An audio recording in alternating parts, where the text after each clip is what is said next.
যোৰহাট চহৰৰ এটি চিনাকি নাম MD কাৰ্ছ নামেই যাৰ পৰিচয়।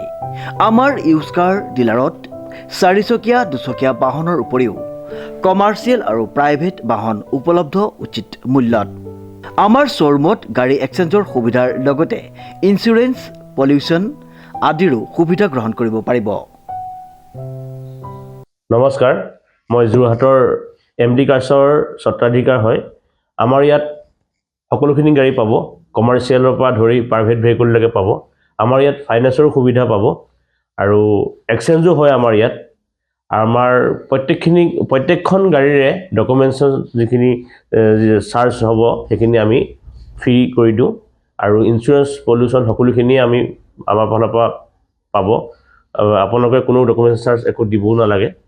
আৰু আগন্তুক নতুন বছৰ বহুতখিনি সুবিধা আছে, অফাৰো আছে। আমি সেইখিনিও আপোনালোকক অফাৰখিনি দিম।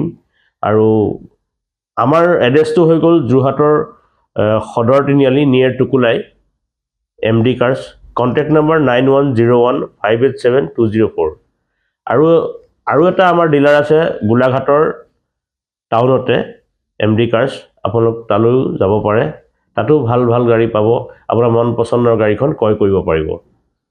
Contact number 9101587204। ধন্যবাদ। প্ৰিয় গ্ৰাহকসকলে উচিত মানদণ্ড আৰু উচিত মূল্যত আমাৰ শ্ব'ৰুমৰ পৰা সপোনৰ গাড়ীখন নিশ্চিন্ত মনে ক্ৰয় কৰিব পাৰিব। গতিকে আজিয়ে আহক আমাৰ শ্ব'ৰুম MD কাৰ্ছলৈ আৰু লৈ যাওক আপোনাৰ মৰমৰ গাড়ীখন। ইংৰাজী নৱবৰ্ষৰ উপলক্ষে আমাৰ শ্ব'ৰুমত বিভিন্ন অফাৰ আগবঢ়োৱা হৈছে। আমাৰ ঠিকনা MD কাৰ্ছ, সদৰ তিনিআলি, যোৰহাট নিয়েৰ টুকুলাই। আমাৰ যোগাযোগ নম্বৰটো হৈছে 9101587204। নমস্কাৰ, নিউজ নাওৰ ষ্টুডিঅ'ত মই শ্ৰীমন্ত মাধৱ বৰুৱা। চাওঁ আহক কি আছে আজি আমাৰ সংবাদ। যোৰহাট জিলা ভাৰতীয় জনতা পাৰ্টীৰ জিলা সভাপতি হিচাপে আনুষ্ঠানিকভাৱে শান্তনু পূজাৰীৰ দায়িত্বভাৰ গ্ৰহণ। নিউজ নাওৰ এক ৰিপৰ্ট। যোৰহাট জিলা ভাৰতীয় জনতা পাৰ্টীৰ শান্তনু পূজাৰীয়ে আনুষ্ঠানিকভাৱে দায়িত্বভাৰ গ্ৰহণ কৰে। দলৰ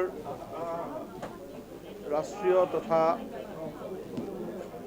আমাৰ ৰাজ্যিক নেতৃত্বই আৰু লগতে দলৰ পৰিকল্পনা অনুসৰি এইবাৰৰ সংগঠন পৰ্বত ভাৰতীয় জনতা পাৰ্টীৰ যোৰহাট জিলাৰ সমিতিৰ সভাপতি হিচাপে মোক দায়িত্বভাৰ অৰ্পণ কৰিছে আৰু মই আজি কাৰ্যভাৰ গ্ৰহণ কৰিছোঁ।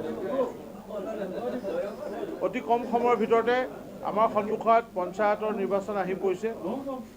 এই তিনিখলপীয়া পঞ্চায়ত ব্যৱস্থাৰ জৰিয়তেহে আমি কেন্দ্ৰত নৰেন্দ্ৰ মোদী ডাঙৰীয়া আৰু আমাৰ ৰাজ্যত ডক্টৰ হিমন্ত বিশ্ব শৰ্মা ডাঙৰীয়াৰ চৰকাৰে যিখিনি সমাজৰ বঞ্চিত, নিপীড়িত বা লাঞ্ছিত শ্ৰেণীৰ বাবে যিখিনি অতি দূৰদৰ্শিতাৰে, দূৰদৃষ্টিসম্পন্নতাৰে যিখিনি আঁচনি আনিছে, সেই শ্ৰেণীৰ জনসাধাৰণৰ, সমাজৰ একেবাৰে তলৰ শ্ৰেণীত থকা জনসাধাৰণৰ জীৱন ধাৰণৰ মানদণ্ড উন্নত কৰাৰ মানসে যিখিনি কাম আঁচনি আমাৰ চৰকাৰ দুখনে কেন্দ্ৰত আৰু ৰাজ্যত হাতত লৈছে, সেইখিনি আমি তেতিয়াহে আমি সফল দিব পাৰিম, আমি ৰাইজৰ হাতত প্ৰকৃততে তুলি দিব পাৰিম।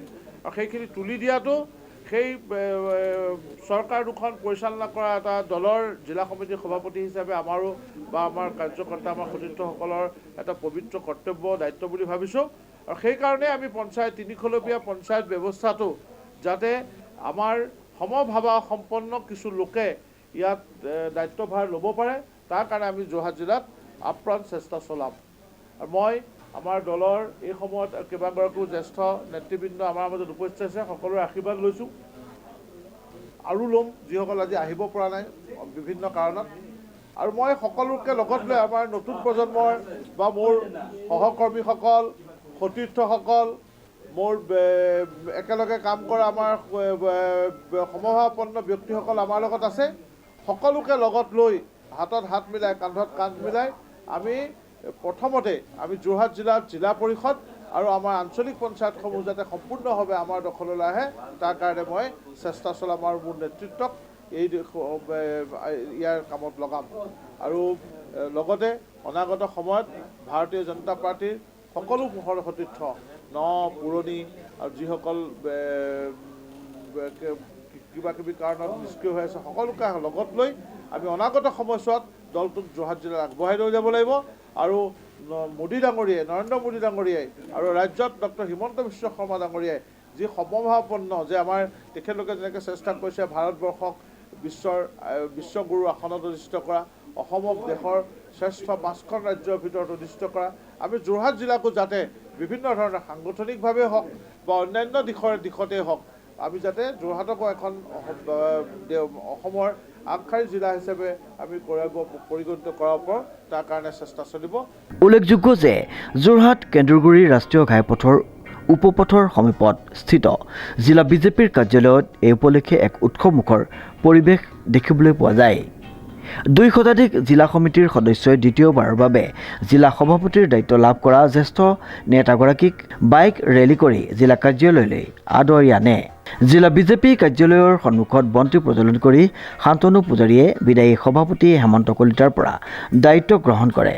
উক্ত কাৰ্যসূচীত যোৰহাটৰ বিধায়ক হিতেন্দ্ৰনাথ গোস্বামী, ৰাজ্যিক উপসভাপতি ৰাণা গোস্বামীৰ লগতে বিজেপিৰ কেইবাগৰাকীও ৰাজ্যিক নেতা তথা সকলো ভাতৃ ভগ্নী সংগঠনৰ কেইবাগৰাকীও নেতাকৰ্মী আৰু শুভাকাংক্ষী উপস্থিত আছিল। চাওক, অসমৰ প্ৰায়বিলাক জিলাই, প্ৰায় গোটেইবোৰ জিলাই আমাৰ আমাৰ পাৰ্টীৰ হাইকমাণ্ডে অসমৰ তথা আমাৰ মাননীয় শ্ৰদ্ধাৰ ডক্টৰ হিমন্ত বিশ্ব শৰ্মা ডাঙৰীয়া, মাননীয় মুখ্যমন্ত্ৰী, আমাৰ দলৰ সভাপতি ভৱেশ কলিতা ডাঙৰীয়াকে আদি কৰি সকলোৱে এক পৰিকল্পিত সুচিন্তাৰে আমাৰ জিলা সভাপতিবিলাকক নিয়োগ কৰিছে। আৰু জিলা সভাপতি নিয়োগ কৰাৰ পিছত পুৰণি এতিয়া সকলোৱে মিলি এতিয়া যদিও কোনোবা সভাপতি আঁতৰি গৈছে, কিন্তু তেওঁ পাৰ্টীৰ পৰা একচোৱা নাই। গতিকে পাৰ্টীতে থাকিব, পাৰ্টীয়ে যিকোনো সময়ত তেওঁলোক কাম কৰে, আকৌ সুযোগ দিব। গতিকে সকলোৱে পুৰণি সকলো আমাৰ কাৰ্যকৰ্তাই মিলি, নেতাকৰ্মী মিলি আমি দলটোক আগুৱাই নিব লাগিব। আৰু সেই সূত্ৰে আগন্তুক পঞ্চায়ত নিৰ্বাচন একদম সমাগত।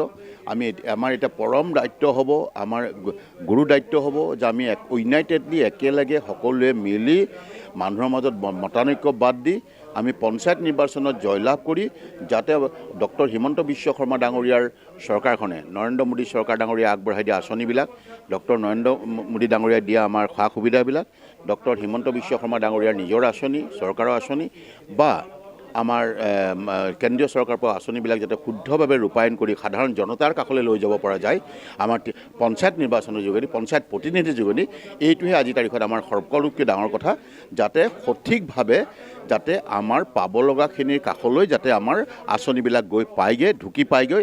তাৰ কাৰণে এতিয়া সকলোৱে মিলিজুলি পঞ্চায়ত ইলেকশ্যনৰ আগৰ পৰা আমি কাম কৰিব লাগিব। কংকনজ্যোতি শৰ্মাৰ ৰিপৰ্ট, নিউজ নাও।